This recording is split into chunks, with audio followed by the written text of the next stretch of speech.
News 24 Shivneri. Vadgaon आनंद ग्रामपंचायतीच्या उपसरपंच निवडीसाठी ग्रामपंचायत परिसरात मोठ्या संख्येने ग्रामस्थ आणि विशेषतः तरुण उपस्थित होते. नवनिर्वाचित उपसरपंच संतोष पादीर यांना शुभेच्छा देण्यासाठी अनेकांनी गर्दी केली होती. मात्र याच गावात ग्रामसभा होताना अनेक वेळा कोरम पूर्ण न झाल्याने ग्रामसभा तहकूब करावी लागली. अशी परिस्थिती वारंवार निर्माण होते.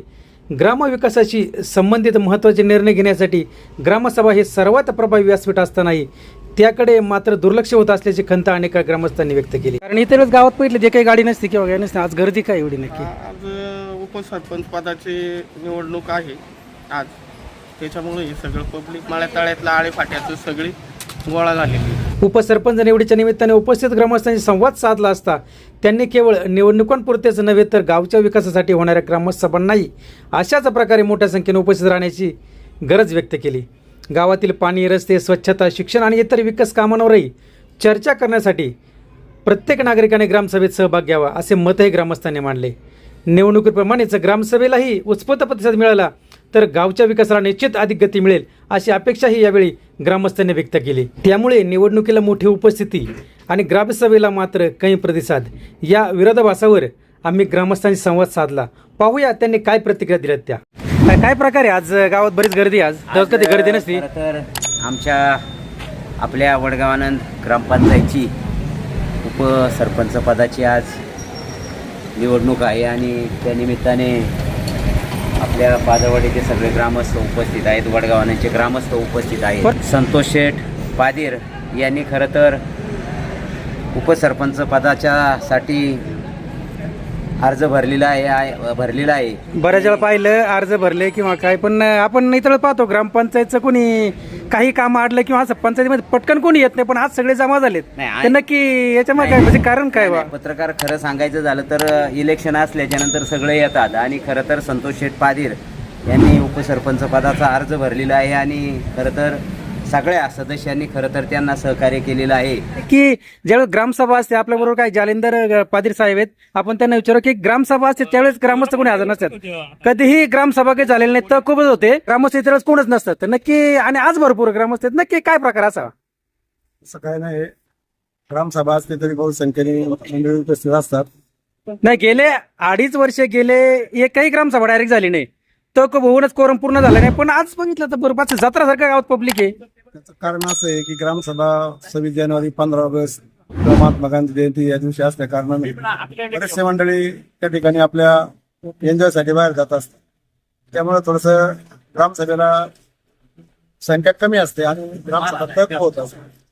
तरी पण यावेळी प्रमाण कमीच आहे. चांगले असे सदस्य निर्णय घेत असल्या कारणानं ग्रामस्थांचा मला वाटतं विश्वास त्याच्यावर आहे. म्हणून त्या कामावर ग्रामस्थांचा विश्वास असल्या कारणानं किंवा प्रश्नांची उत्तर व्यवस्थित मिळत असल्या कारणानं लोक त्याच्यात कमी भाग घेत असत. नक्कीच आज उपसरपंच पदाची निवडणूक जी होती, कारण तुम्ही जाणकार आहात गावातले, तुम्ही रिटायर आहात, तर प्रकार असं आहे की गावातले कामं होताना तर जी लोक गावात पाहिजेत त्या प्रमाणात गावात उपस्थित राहत नाही किंवा सभेला उपस्थित राहत नाही. आज भरपूर सभेला उपस्थित आहेत.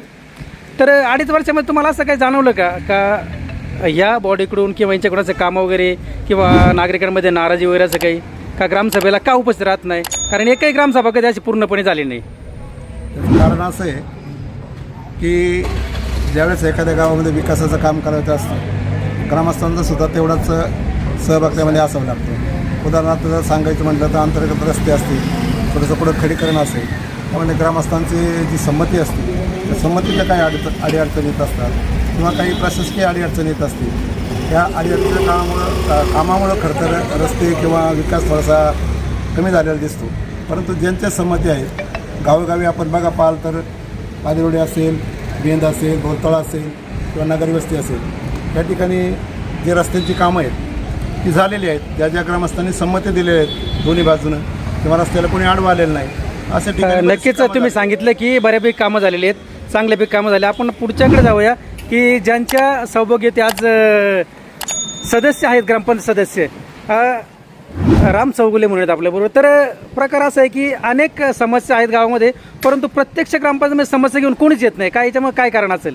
कारण आम्हीही बऱ्याच ग्रामाचा संपर्क साधण्याचा प्रयत्न केला, परंतु समोर यायचं नाही, आपण तोंडावर म्हणून बोलत नाहीत किंवा समस्या ग्रामपंचायतपर्यंत घेऊन येत नाहीत. तर याच्यामुळे काय कारण असेल नक्की? नाही, ग्रामपंचायतमध्ये एक किंवा गावामध्ये समस्या भरपूर आहेत. भरपूर समस्या, रस्ते नाही बरोबर, सगळं काम नाही कोणतं एवढं नाही. मग हे बॉडीचं मला या बॉडीत माझी स्वतः मंडळी बॉडी वाचू किंवा नसली तर मला या ग्रामपंचायत किंवा ह्या बॉडीचं कामच पाठवलं नाही. पण नागरिक इथं समस्या घेऊन येत नाहीत, त्याच्यामुळे का निरुत्साही काय येते? घेऊन येत नाही तर समस्या नाही समस्या घेऊन येतात, पण ही समस्या निराकरण होतच नाही. काही पण आपलं कोणते काम म्हणजे नागरिक कंटाळले समस्या घेऊन, पण समस्याचं निराकरण होत नाही. बॉडीलाच कंटाळलेली समस्या नागरिक म्हणजे समस्यांचं निराकरण होतच नाही. नाही होत. त्यामुळे तर वैयक्तिक माझा विरोध आहे. म्हणजे खुर्चीसाठी आज गर्दी झाली, तर प्रगतीसाठी नाही. असू दे, माझी मंडळी असली तरी. नाही ना, इथून पुढच्या काळात आता जे उमेदवार आलेत किंवा येणार आहेत, तर पुढच्या काळात कामं होतील, तुम्हाला आशा आहे का? आता जो राम पाटील चौगुले यांनी जो मुद्दा मांडला, त्यांच्या सौभाग्यवती ग्रामपंचायतच्या सदस्य असून त्यांनी जो मुद्दा मांडला, तर माझं म्हणणं चुकीचं आहे. सगळ्या जे आपली अख्ख्या बॉडीचा खरं तर एकोपा असला पाहिजे आणि गावच्या विकासाच्या दृष्टीने सगळ्यांनी एक आलं पाहिजे. तुमचे हेवे देवे सोडून गावचा विकास केला पाहिजे असं मला वाटतं. सगळे जमा झालेत, तर प्रकार असा आहे की आज इथून पुढे विकासाची गंगा वाहील का, असं वाटतं का तुम्हाला? मला वाटतं बॉडीमध्ये भविष्या काळात थोडासा एकोपा असला पाहिजे. 20 वर्षाच्या काळामध्ये थोडासा नाही म्हटलं तरी संतोष भाऊला अनुभव आलेला आहे आणि म्हणून त्यांना भविष्य काळाच्या उपसरपंचा पदाच्या निमित्ताने त्यांना शुभेच्छा देतो. पत्रकाराचा विषय असा आहे की आता राम पाटलांनी सांगितलं की समजा समस्या सुटत नाही. त्यांचं एकाच विषय म्हणणे बरोबर आहे की ग्रामस्थ जर समस्या घेऊन ग्रामपंचायतीमध्ये येत आहे, समस्या जर सुटतच नसतील तर समस्या घेऊन येणार कोण आहे? आपण असं नेहमी म्हणतो, एखादा विद्यार्थी अभ्यास न करता पास होतो आणि एखादा विद्यार्थी अभ्यास करून नापास होतो. अशा पद्धतीची गोष्ट आहे. समस्या सुटल्या तर लोक समस्या घेऊन येते. नक्कीच आपण इथल्या पुढच्या काळामध्ये आपल्या सर्वांना नागरिकांना आशा आहे की इथून पुढच्या काळामध्ये नक्कीच गावच्या दिशेने काही ते प्रगतीचं पाऊल होईल आणि नक्कीच कामांमध्ये वाटचाल होईल आणि गावचं नाव कुठेतरी नावलौकिकात येईल आणि नागरिकांना कुठेतरी त्यांचे प्रश्न मार्गी लावण्यात नक्कीच ग्रामपंचायतचं सहकार्य असेल किंवा मदत होईल.